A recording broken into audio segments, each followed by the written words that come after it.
Hi guys, it's PanelHopper here again, and I'm back to talk about Morbius. Yes, 4 years after that trailer was released, and after many delays and waiting for it to appear on UK Netflix, I have seen Morbius. Now, unfortunately, I wanted this to be a huge long video about how terrible it was, but it's just not even bad enough to be interesting. There are almost no interesting scenes. Everything that is strange is in the trailer, and everything else is just connective tissue that is only functional. It feels like a film that could have been made 20 years ago, around the kind of Ben Affleck Daredevil era. That's the sense I get from it.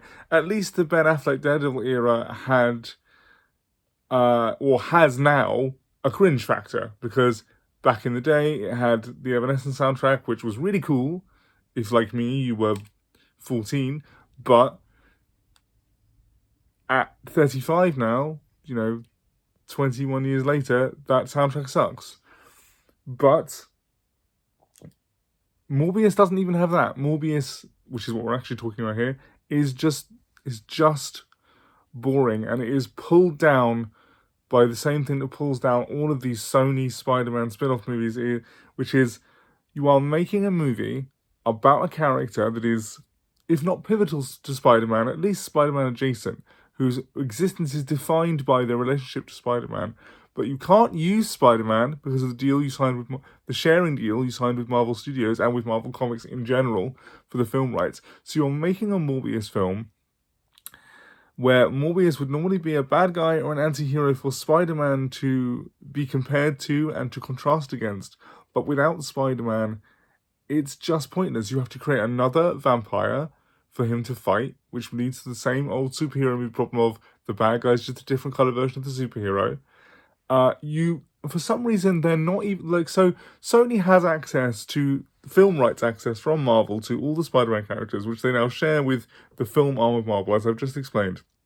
They could theoretically use any Spider-Man adjacent character. They could use any of the Spider-Women. They could use Silk. They could use Miles Morales in live action. They don't do that for this film, and they don't do that for any film of these series of spin-off movies they're making. And it leads the whole thing to just be bland and uninteresting, with a lead up to a villain that you don't care about, in a world that feels incredibly sterile and basic. I know this film was filmed in COVID, but it really is one of those films filmed during the COVID times, like with Series 13 of Doctor Who, where a lot of scenes are just two people standing in a room talking, because that's all you could manage. There's, at least in Daredevil, we're talking about Ben Affleck's Daredevil again, but at least in that film, you had scenes where he would punch some people. That's barely in this. There was one scene where he runs from cops, and one scene where he eats some mercenaries when he first turns into a vampire, and that is it. God knows what the Craven film will be like, but this is just bland and bad in the most uninteresting way possible. That's the saddest thing I have to report. It is bland in the most uninteresting way possible, and I wish I could say more, but I can't. It's not even interesting enough to be terrible. It's just bad. Okay, see you guys. I'll be doing more videos soon. Bye.